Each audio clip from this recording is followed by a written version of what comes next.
Hello everyone, welcome back to our channel. Hope you have a wonderful day. In today's video, we're going to talk about. How to make an investment plan. So, if you guys are new to the channel, we usually talk about a lot of things when it comes to personal finance, our journey in order for us to reach fire. Yep. So, we didn't start investment plan at all. 2 years ago. Like we didn't have a plan. So we were going with the flow, but we realized after having an investment plan, everything is more clear. You have a set goal, you have backtrack a bit more. More like I was doing a lot more trial and run. It's like in my mind, it's like, oh yeah, I wonder what I can do with $5. And then after that, I'm looking at the potential. And I'm like, okay, after looking at the potential where this is going to give us and how we're going to sustain an income outside of work. Yeah. Then we decided to figure out. Yes, I think it started from there, but then we realized, okay, there is a potential. And then we worked backward. How much do we need when we retire? Is it achievable? And how much do we need to put it in every single week? So the idea of our investment plan is literally just to retire early. That's our personal reasoning. Yes. It might be different for any one of you guys out there. However, a typical investment plan, obviously depending on your conditioning and what you're trying to achieve. And also your income and your spending. Yep. Right. So some people, they may make a lot of money, but then they spend a lot too. So it may be a bit tricky when you started this to do budgeting. So, I mean, the beauty thing about investment plan, it changes as you go, as throughout your life. You know, from us, we started our journey when it comes to personal finance, let's say. Yep. We started our journey before kids. Yes. Life throw a curveball. We have one child, another curveball, we have a second child, another curveball, we have to move interstate from one city to another, starting over again around here.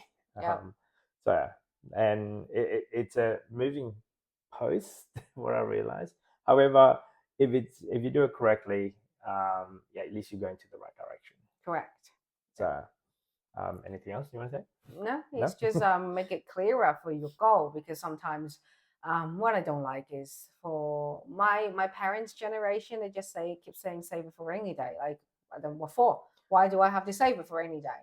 But now we have a clearer goal, and then whenever we spend, we try to think twice. Speaking of rainy day, in the past few months, it has been raining a lot. Yeah, raining a lot. Our personal finances, whether we're fixing this, fixing that, there's always another, I guess, something that we have to put out. We're not planned. Like, for example, we're not optometrist today, and then I'm just doing my eye check. I haven't done it for 2 years, and then thinking, my son, sometimes his eyes doesn't look really right, so we got him checking. Short-sighted, but both of us are short-sighted. It's kind of expected. It's expected. It just matter of when.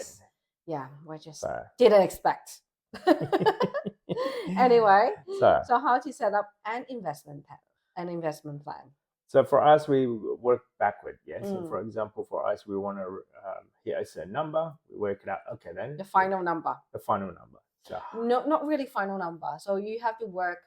So how we did it was, how much do we need a year, and then work out how much do you need to have it in your investment nest egg. And then based on the certain number of figure of the return per year.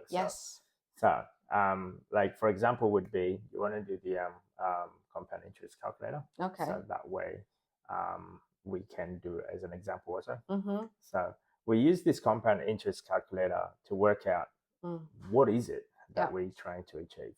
So let's say if we have, let's assume $10,000 at the beginning, and then the annual rate will be 8%. And if I can put how much weekly, so in Australia we do weekly.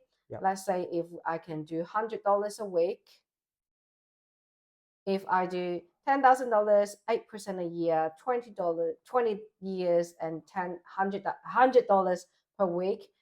In 20 years, I would have $300,000. So I'm going to take a screenshot of this. Put it somewhere in somewhere around here somewhere. So this is not our goal. So let's assume our goal is 1 million.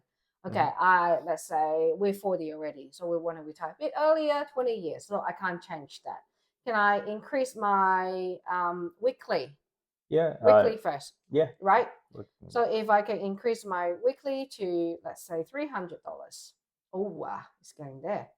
So if initial $10,000, 8% return a year, 20 years, and then I put $300 a week, then we would have $819,000.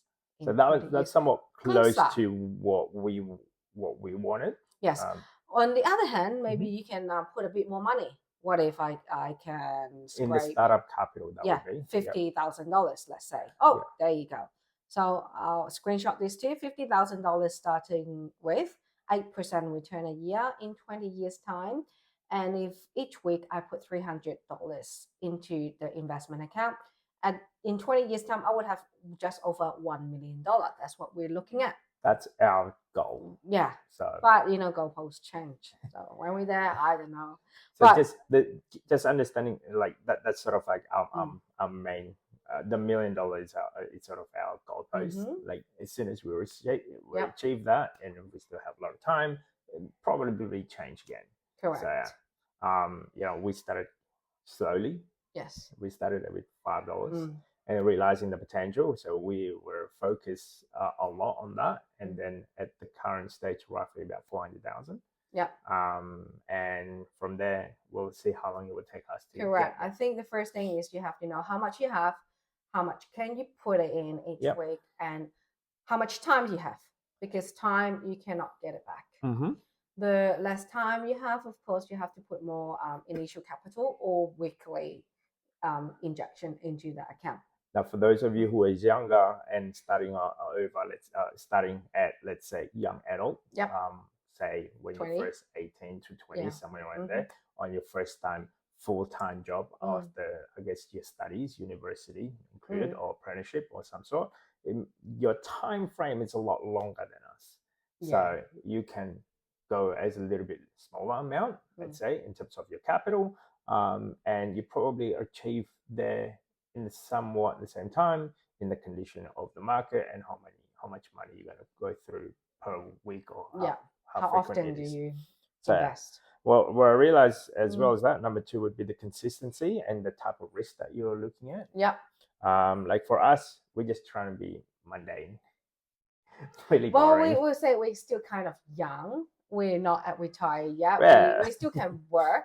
So our risk tolerance is higher compared to people at, let's say, 50s or 60s. Because at 60s, you shouldn't be taking any risk. You're going to retire soon.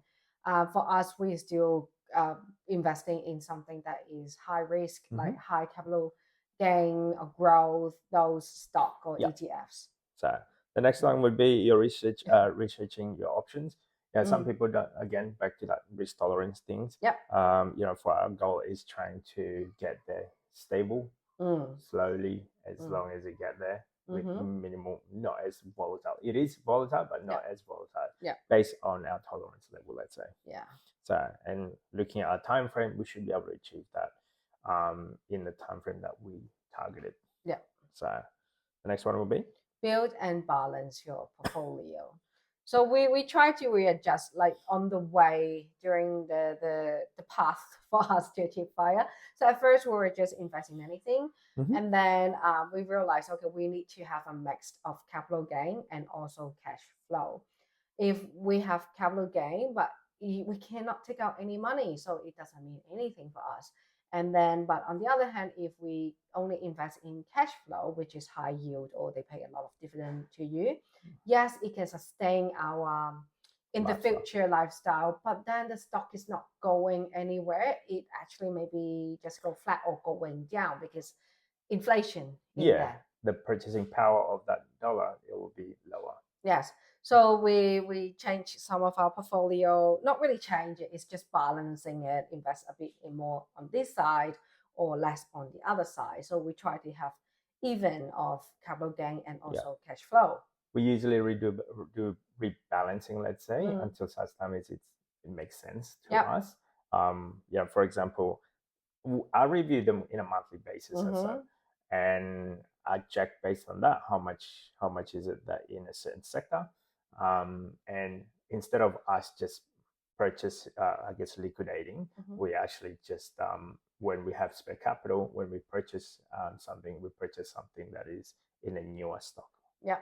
So the other one would be like, sometimes it can get overwhelming having a lot of information. However, it all depending on your situation. Don't overthink it as much.